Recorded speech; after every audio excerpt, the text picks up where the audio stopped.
Oh, good morning, Let's go. everybody, and welcome to Money Mondays. My name is Paul Johnson. I am the Director of Economic and Community Development here at GPCOG, and I'm with. Belinda Ray, the Director of Strategic Initiatives at GPCOG, and a mystery guest who we're not going to divulge because we don't even know who it is. Whoever they are, make sure you're on mute so we don't hear you. Okay. With that, my topic this morning is not one I'm super familiar with, to be clear. So I am no expert. So, however, this came across as I only had 222 emails for my week, which doesn't sound, it's not that bad because a lot of it was just notifications. And it was funny, Belinda wrote me an email and she said, "Hey, think about this for Money Mondays." And it was the Oh, exact thing I had just put in my Money Mondays folder. awesome. Uh, anywho, let's talk about some small business funding that is available on the next slide. Here's the thing, the Small Business Innovation Research and the Small Business Technology Transfer Program was essentially was not funded for the last, I think, 6 or 9 months at the federal level. And they just announced that they have made $6 billion available to fund this activity for small businesses. Now, I will say this is it's really innovation driven. It's really about technology. So this isn't necessarily like the mom and pop that has something down the street. But if there's an emerging technology company in your area, or somebody that is looking to scale up or say, hey, what's the next step? This is totally worth exploring. Essentially, you can see the industries there, like I said, technology, healthcare, energy, or advanced manufacturing. All of that is under the umbrella of technology and innovation, right? So even if it's in healthcare or manufacturing, it has to have some sort of new way of doing something, some new applied technology, or what have you. The big kicker here is it's not really about, let's say, funding your startup costs or your expansion. It's about finding a partner, typically a nonprofit partner. There's some listed down there in the third bullet, and using that funding to do research and development that then can have, let's say, a breakthrough that improves your business and improves your technology, but the advancement side of your business, so to speak, is where the opportunity lies. So it's not necessarily saying, hey, give me some money, I need to expand. It's about, hey, I'm on the cutting edge of something, or I'm doing something in a way that nobody's ever done before, but I need a nonprofit partner to help me move this forward. And then on the next slide, speaking of nonprofit partners, Julie Chavez at the Northeastern University, otherwise known as the Rue Institute. This information I just gave to you is a direct result of her reaching out to her contacts. The Rue Institute is a great place to start. So if you say, hey, maybe I know this might be for me or a company in my town or my city, that link actually just essentially goes straight to a form to just have coffee with her and say, and to explore if it makes sense. And I also put a little graphic there to the right to help everybody understand why we do it or who would qualify. Again, I think this is pretty small as far as who might qualify, but those that do qualify for this, I think it's a huge opportunity. It's not something, again, that the business is going to apply for on their own. There is no application process. It's about finding the partner and working with the partner to explore this funding.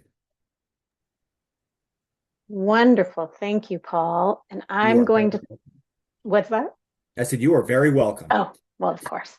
I'm going to talk today about the Building Resilient Infrastructure and Communities Grant, otherwise known as boom, boom, boom, boom, BRIC, which I really don't understand why no one has contacted me for my logo services yet. I've got so many good ones. Unauthorized, all unauthorized. So the BRIC grant is from FEMA, and its purpose is to fund hazard mitigation activities in order to lower future disaster costs, upgrade and modernize infrastructure, and in doing so, make it more resilient to future disasters. So for this grant, the funding is through FEMA, but communities have to apply through MEMA. And just so you know what those are, FEMA is the Federal Emergency Management Agency, and MEMA is the Maine Emergency Management Agency. So Maine is actually the one that will apply to FEMA, but what they need is for people to come to them and say, hey, here's a project. Could you put this into your grant? And then they will help you package it all so that it can go into the partner, the parent grant from Maine to FEMA. Project types that this grant is for are things that directly support infrastructure resilience. And you're going to see that directly support a lot. We'll keep talking about that. One thing they're focusing on this year is updating building codes so that they are hazard resistant building codes. So these are things that are going to maybe say in certain zones, you have to have a resilient first floor. You have to build a certain distance above the shoreline, the tide line, the flood line, whatever. Things that are going to make your buildings, your infrastructure, your roads, make them more resilient to future incidents, weather, storms, all of that. They will also support project scoping activities for specific infrastructure. So again, I'm gonna get into that further, but scoping only if it is about a specific piece of infrastructure. There are also hazard mitigation projects. Again, this is focused on construction, infrastructure and construction projects that will increase public safety and resilience, reduce loss of life, reduce damages. Again, they're just trying to make things more resilient so that they last over time and that you don't have to keep replacing them, and it saves money. It's a smart investment. Ineligible are things like hazard mitigation plans. Now, these used to be eligible under previous FEMA BRIC grants, but they're not allowing this kind of scoping, planning activity this year. It's really focused on directly supporting specific infrastructure. Also, if it's a phased project, it's not eligible. They don't want you to do your first phase and say, and then we're going to construct it, and that's all going to be part of this grant. No, they're not paying for any first phase. They want to pay for the construction. It's a very much putting things on the ground. And if you can't put things on the ground that they can see, tangible stuff, that's probably not funded through this grant, except in the case of the building codes, which we'll talk about. Finally, a word of caution here that any project has to, if it's over 250,000, it has to comply with Build America, Buy America Act. And that requires the iron, the steel, manufactured products, any construction materials, all to be manufactured in the United States. And I think this is causing some increase in prices and maybe some difficulty in sourcing things. So you just want to make sure as you are pricing your project that you are keeping that in mind. So key definitions: infrastructure, it's critical physical structures. Directly supporting infrastructure, it has to be tied to a physical critical infrastructure facility project. Can't, again, be something that is a plan or a scoping process unless it is specifically tied to specific infrastructure. And then you see at the bottom, capability and capacity building activities, again, only if they directly support infrastructure resilience. And then here's the one thing, that the one exemption here is that if it is tied directly to the adoption of these upgraded building codes that are hazard resistant building codes, then you can do a little bit of the capability and capacity building. So you can write the building codes, but the focus needs to be on getting them adopted. It can't be, we're going to try to figure out, what we need, and that's the whole project. You have to come to the end with these codes adopted at the end. And you can be training people on the codes. Those kinds of things are also okay. So some projects that can be funded, I put these all in as separate bullets. So do, do, do, do, do, do, do, do, do, do, do, do, do. I don't know why I did that, but all of these things are eligible. When it says emergency shelters, safe rooms, they're talking about in the case of a weather disaster, a place where people might go. They're not talking about homeless shelters in this case.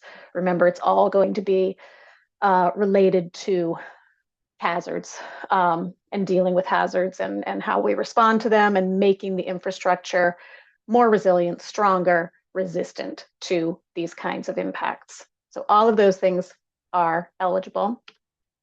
who's eligible, usual suspects.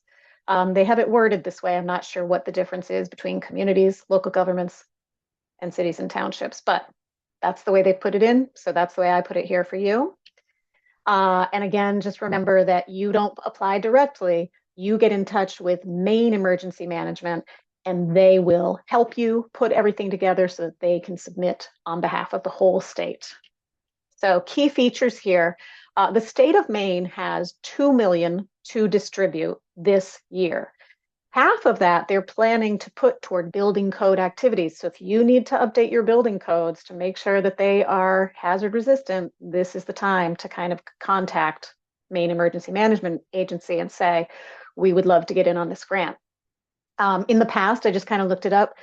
Local projects have received between 6,000 and up to 350,000 for in Maine. So that's just something to think about. If you're doing building codes, it might be a lower amount. If you're doing a bridge, it might be a higher amount.